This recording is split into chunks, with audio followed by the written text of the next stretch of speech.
figured this out as any way they possibly can. You ship out an extra role player here and there, do it.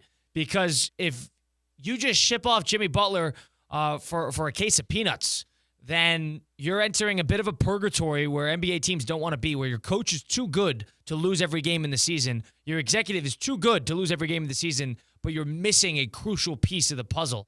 I'm not saying if they get Durant, all of a sudden, let's slot them in for the NBA Finals, but if you want to be competing year in and year out where you want to be competing, where Miami expects to be competing, that is towards the second half of the Eastern Conference playoffs. And Durant is good enough on that team. If you could keep Hero around and Adebayo, he is good enough to make that happen. That is a team that team takes a substantial step forward if they're able to get Durant in the fold. Agreed. And in an Eastern Conference, it's really top-heavy, right? I mean, the two teams are Boston and Cleveland.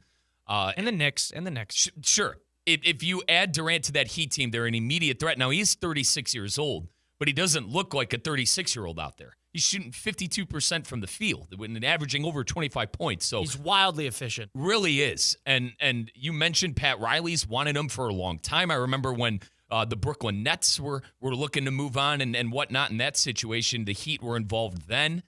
I really do think, I'm going to reiterate what I said, it would be the ultimate Pat Riley power flex to send Jimmy Butler, the disgruntled star who's been making noise with the Heat organization for the last month and a half.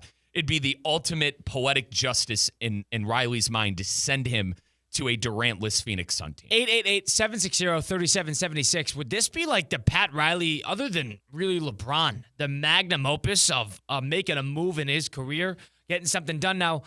888-760-3776, the number to get into the program. Let us know.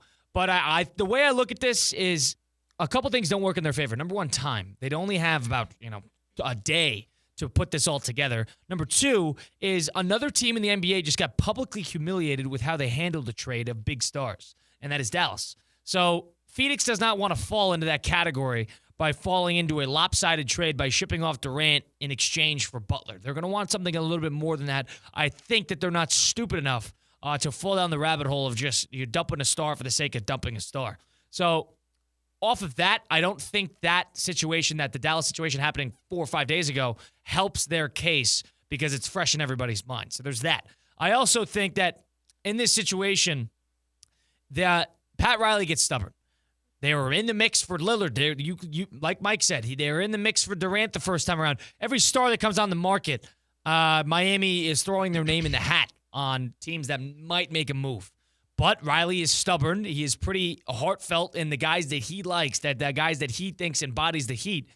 And he's probably going to have to give up a piece or two that he doesn't want to in order to make this work. And I don't know if Pat Riley, being as stubborn as he is consistently over his career, if he would balk at the notion of that just to get rid of Butler too. Yeah, and I think he understands he needs a 1A. The Heat have a lot of fine players on their team. Hero's good. Adebayo's good. They got and there's always the Heat role player, in my opinion, that plays above expectations. That's playing above what he would normally play for another team because it's the Miami Heat and Eric Spoelstra. But I think he understands he needs that 1A star. And I just got done saying Durant's 36 years old, but he's still a 1A star. And we mentioned the weak Eastern Conference. I mean, I would put the Heat probably if they add Durant. I'm darn near saying they might be the fourth best team in the Eastern Conference, behind the Knicks, Celtics, and Cavs. I mean, the Pacers, the Bucks, who they're better than all those teams with Durant. I really agree. Detroit, Milwaukee, Indiana. I would take a Durant-led Heat team over any of those teams. And that's if you could keep that main core, but you got to get rid of a couple role players. You figure that out. You deal with it. But Durant, if healthy, elevates that team considerably and walks into a conference that with not a lot of guys who know how to deal with Durant. And there's not a lot of great perimeter defenders that could deal with Durant. There's not many in the league. But just generally, Durant is a force. And we'll see what happens. We'll keep you guys updated as we get more information. But, I mean, this would be the magnum opus of Riley's career in terms of a midseason acquisition. As good as it gets. I'm surprised Durant is now being floated around in these trade rumors because Durant shifts. I was never under the impression that Durant was that unhappy with Phoenix. Maybe I've just not been paying attention to the ins and outs of what's going on in that Phoenix locker room. But I was under the impression he was quite comfortable there. They're not winning that many games, but they worked so hard to get Beal there. They work so hard to get Durant there. They give up so much assets. They got a new owner in there.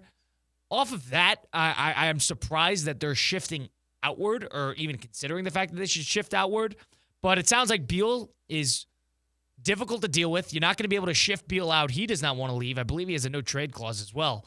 And nobody wants to take on his contract, so the next best thing is probably Durant. Not getting rid of Booker. That's your namesake.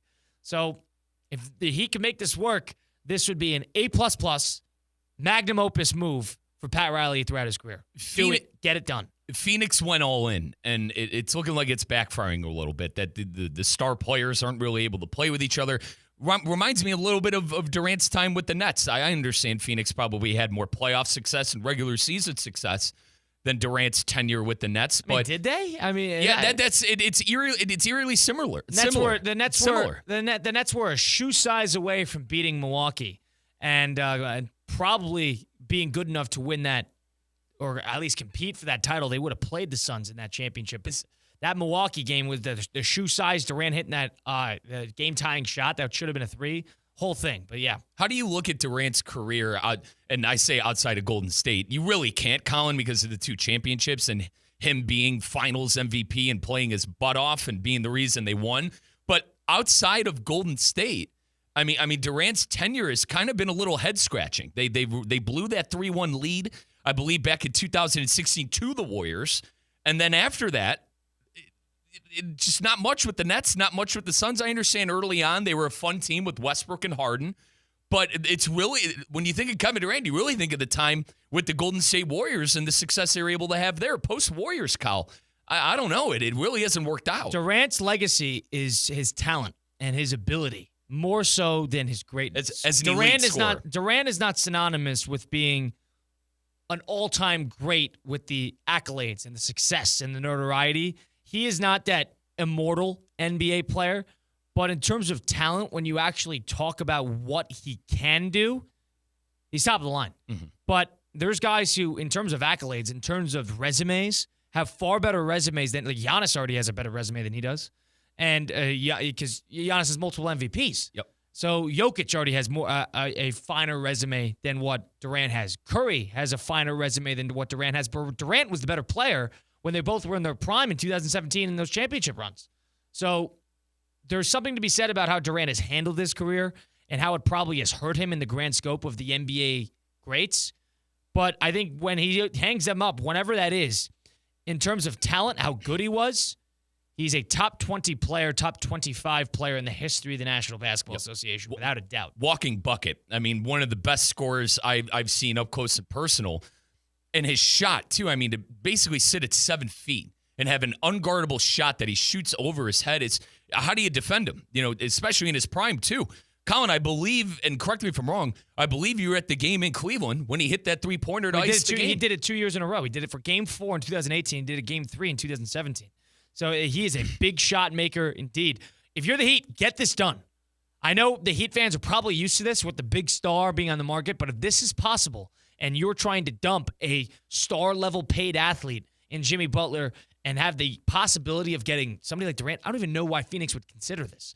But if you're able to put together a package that is enticing enough for them to get some value out of it, no-brainer. Do it. Do it. Even if there's nothing that comes out of it. Even if you don't weigh, Durant sells tickets. Durant, I think, put in the right system, Durant is the ultimate scorer. I think Durant would actually fit in quite well with what Miami does because Durant plays. Durant is not loyal, but he plays. He's available. Efficient. He's available. He is going to give you 70 games, and he's going to score efficiently. He's going to be a good team player. He knows how to play in a system. He just wants to play operated basketball. That's really what he is. He's not the loyalty type. He's not really the legacy type either. But he is an elite scorer. He's an elite player. And at his best, a great postseason performer as well. Just not the loyal type. Fine. He doesn't want to be viewed as the loyal NBA superstar in the greatness of the game. But in terms of what he can offer you, no brainer.